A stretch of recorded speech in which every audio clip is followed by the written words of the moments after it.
പറയുന്ന നജീബ് റഹ്മാനും ഫിറോസ്ക്കൊക്കെ ഞാൻ ലോക്ക്ഡൗണിൽ ഇവരെ വീഡിയോ ഇരുന്ന് കണ്ടിരുന്ന ആളാണ് ഞാൻ. ഇന്ന് ഇവരപ്പോൾ എനിക്ക് ഈ സ്റ്റേജിൽ ഇരിക്കാൻ കഴിഞ്ഞത് ഈ സോഷ്യൽ മീഡിയയിൽ വന്നതുകൊണ്ടാണ്. അപ്പോൾ അന്ന് നജീബ് ബ്രോനെ വിളിച്ചിട്ടുണ്ട്, നജീബ് ഖാനെ വിളിച്ചിട്ട് സംസാരിച്ചിട്ടൊക്കെ ഉണ്ട്, ഒന്ന് കാണാൻ ആഗ്രഹമുണ്ട് എന്നൊക്കെ പറഞ്ഞിട്ട്. അപ്പോൾ അങ്ങനെ എനിക്ക് ഇഷ്ടമുണ്ടായിരുന്ന 2 പേരെ കൂടെ ഇരിക്കാൻ പറ്റി, അങ്ങനെ ഒരുപാട് യാത്ര ചെയ്യാൻ പറ്റി. ഇതൊക്കെ സോഷ്യൽ മീഡിയൻ്റെ പവറാണ്.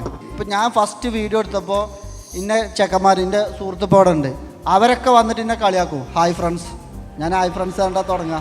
അപ്പോൾ സോഷ്യൽ മീഡിയ എന്ന് പറയുന്നത് ചിലവർ പറയും വലിയ സംഭവമാണ്, അതിക്ക് വേണമെങ്കിൽ ആന വേണം ചേന വേണം, സംഭവം ഒരു അലക്കിയില്ല. കാരണം നമ്മളടുത്ത് എന്താ ഉള്ളത് അതേറ്റ് വരിക, അത് വീഡിയോ എടുക്കുക, അത് സത്യസന്ധമായിട്ട് അവിടെ ഒരു പോയിൻ്റ് കിടക്കുന്നുണ്ട്. നമ്മളൊരു ബ്രാൻഡ് വിൽക്കാൻ വേണ്ടിയിട്ട് നമ്മൾ ഉണ്ടാക്കി പറയാം, നുണ പറയാം, കള്ളത്തരം കാട്ടുക, നാളെ ഇതേമാതിരി ഒരാളെ മുന്നിൽ പോയി ഇരിക്കാൻ കോൺഫിഡൻറ്റ് ഉണ്ടാവില്ല.